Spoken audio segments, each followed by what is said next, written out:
Sobat Antara, saat ini saya berada di Tiananmen Square, tempat adanya parade militer untuk memperingati 80 tahun kemenangan Perang Rakyat Cina melawan agresi militer. Akan ada 26 pemimpin negara, baik kepala pemerintahan maupun kepala negara, termasuk Presiden Prabowo, akan melihat parade militer yang akan menyuguhkan sekitar ribuan pasukan PLA atau Tentara Rakyat China, bagaimana mereka akhirnya merepresentasikan kekuatan yang mereka miliki saat ini. Dari Beijing, Deska Lydia Natalia melaporkan.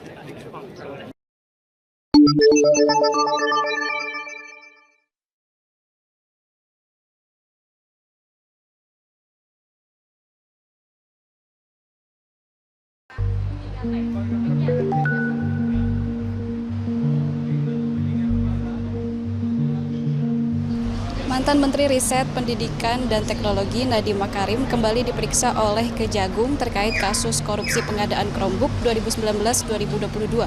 Nadiem datang ke Kejagung sekitar pukul 9 waktu Indonesia Barat didampingi oleh tim kuasa hukumnya, salah satunya Hotman Paris Hutapea.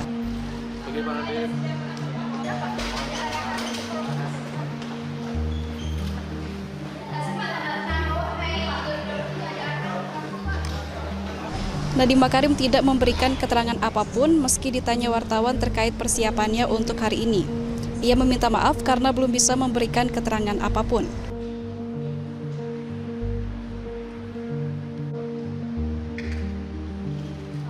Sebelumnya, Nadiem telah 2 kali diperiksa oleh penyidik Jaksa Agung Muda Bidang Tindak Pidana Khusus pada Senin 23 Juni 2025 dan Selasa 15 Juli 2025 lalu.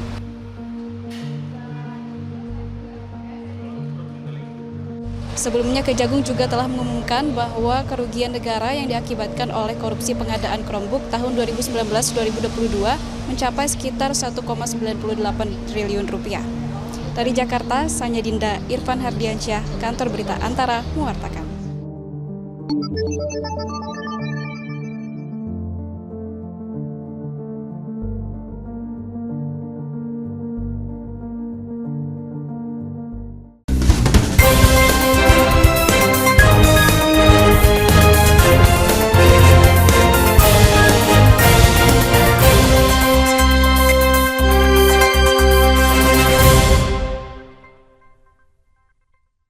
Halo Sobat ATR BPN, tanahmu ingin disertifikatkan? Pasang patok dulu, baru nanti tanahmu diukur. Kenapa? Harus pasang patok dulu? Ada keuntungan dari pasang patok. Pertama, pengamanan aset dengan kepastian batas bidang tanah. 2. Meminimalisir sengketa dengan pemilik bidang tanah yang berbatasan. 3. Memudahkan dan mempercepat petugas pertanahan untuk mengukur dan memetakan tanahmu. Pasang patok itu gampang, bisa dilakukan sendiri, karena bisa dibuat dari beton, pipa besi, pipa paralon, atau kayu. Tapi ingat, yang pertama, pemasangan patok itu harus kesepakatan antara pemilik tanah dengan tetangga yang berbatasan. 2. Ukuran patok tanah yang dibuat sekurang-kurangnya sepanjang 50 cm. Nah, kalau patok sudah terpasang, tanahmu bisa langsung diukur petugas Kementerian ATR BPN untuk ikut program pendaftaran tanah sistematis lengkap atau PTSL. tanahmu jadi bisa lebih cepat bersertifikat. Ayo pasang patok tanahmu, pasang patok, anti cekcok, anti caplok.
Kota Jayapura, Agama Jayapura, serta Bapak Ibu Kepala Sekolah.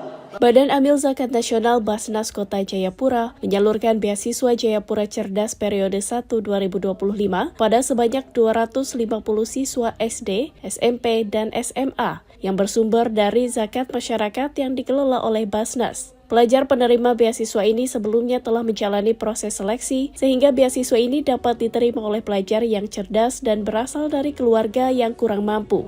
Saat penyerahan bantuan beasiswa yang dilakukan di Jayapura pada Kamis 4 September, Wakil Wali Kota Jayapura Rustan Saru mengatakan bantuan ini bertujuan untuk mendukung pendidikan agar siswa dari keluarga kurang mampu tetap dapat melanjutkan pendidikan. Saya berharap, pemerintah Kota berharap Basnas dengan pemerintah terus bersinergi untuk menuntaskan pendidikan yang memang merata pendidikan yang tidak merata di kota yang perlu kita beri bantuan. Kami menghimbau kepada anak-anak semuanya menggunakan dana bantuan yang tidak terlalu banyak ini, tapi istilahnya ada skala prioritas lah kira-kira. Kalau memang seragamnya mungkin perlu diganti, ya mungkin beli seragam. Kalau mungkin perlu ganti sepatu karena sepatunya mungkin sudah rusak, mungkin beli sepatu. Atau mungkin SPP-nya kurang, ya mungkin SPP dulu. Dalam program beasiswa Jayapura Cerdas periode 1 2025 ini, beasiswa yang tersedia senilai Rp400.000 untuk pelajar sekolah dasar atau SD, Rp500.000 untuk pelajar SMP, dan Rp600.000 untuk pelajar SMA. Diharapkan program ini juga dapat menggugah partisipasi warga Kota Jayapura untuk menyalurkan zakat melalui lembaga resmi Basnas, sehingga manfaatnya bisa terasa lebih luas dan terdistribusi dengan baik khususnya bagi pelajar.